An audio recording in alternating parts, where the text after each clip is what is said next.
Hey ReadyUpLive, I was recently at 343 to check out Halo 5. The campaign was an absolute blast, so I want to tell you my experiences with it.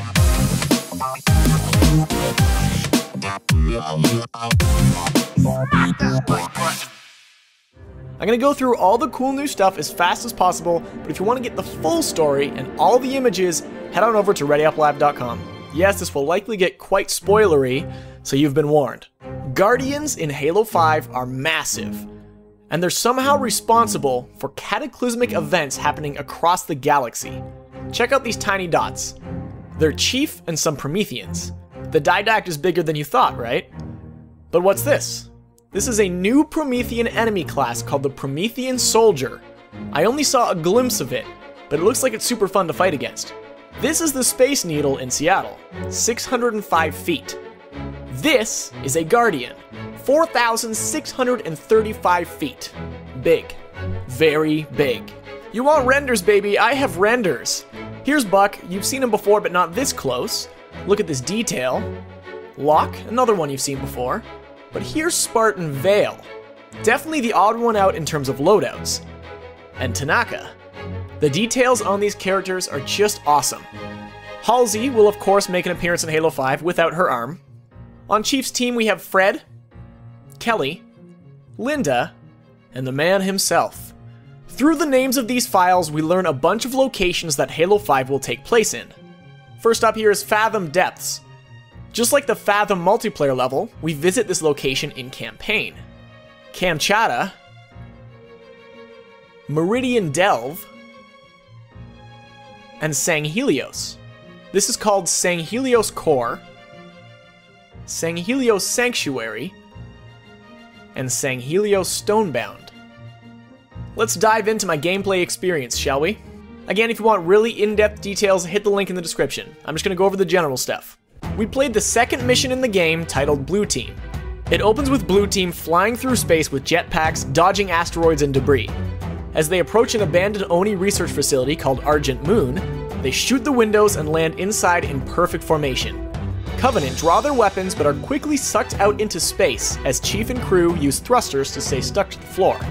They don't even flinch. A door closes and gameplay begins. There are charred bodies of workers all over the floor. I'm told we played the most linear mission in the game.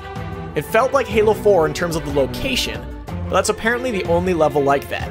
It happens early to get people familiar with the game. Throughout the mission, Blue Team chat with each other, and you hear the voice in your head depending on which character you're playing. In single player, you have to be either Locke or Chief, but in co-op, you can choose any character you'd like. Even when joining a game in progress, you get the option to select a character to control. Only the host has the ability to press up on the D-pad and issue commands. In co-op, this simply puts a marker on the location or object.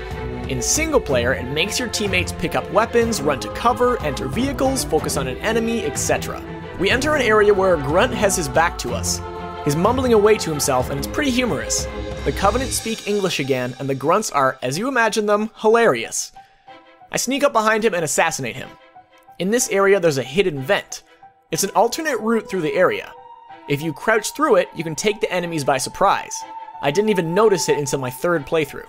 Later in the mission, there's a short elevator ride which gave me the opportunity to examine my teammates. They're all incredibly detailed. A lot of people had questions about how reviving works. When you go down, you have a marker over your head. In single player, you can press a button to beckon your teammates to come pick you up. To revive someone, you just press the use button on them. A green holopad pops up on your left arm, your character types into it, and rays of green light shower the downed player. It takes 2 or 3 seconds to revive someone, indicated by a circular green meter in the center of your screen. If you're killed by something more drastic, like being stuck by a plasma grenade or falling off an edge, you fully die with no option for a revive.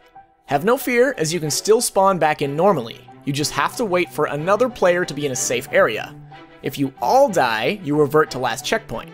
It sounds too easy, but even on Heroic, we had to revive each other. And when one guy revives another, he might get killed in the process. Suddenly there are 2 guys down. You get the idea. I tried out every weapon available to me. The plasma pistol is fatter than normal, but it packs a punch. The storm rifle isn't useless now. It overheats super quick, so you have to tap the trigger. But I believe it kills faster than the AR if you use it right, and it destroys shields. I still don't like the Hydra, but maybe that's just me. The large area we fought in later on in our playthrough had plenty of cover and alternate routes. You could play it a ton of times and still find hidden weapon caches and tricks. My favorite path was to climb up to the left. There are big hanging pipes and platforms that you can use clamber to scale.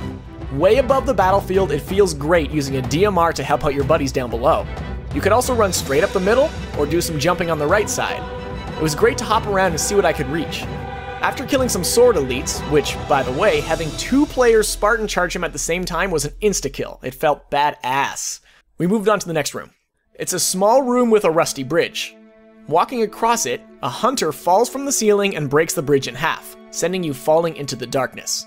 A cutscene begins with Chief waking up and looking around a dimly lit cave. Chief.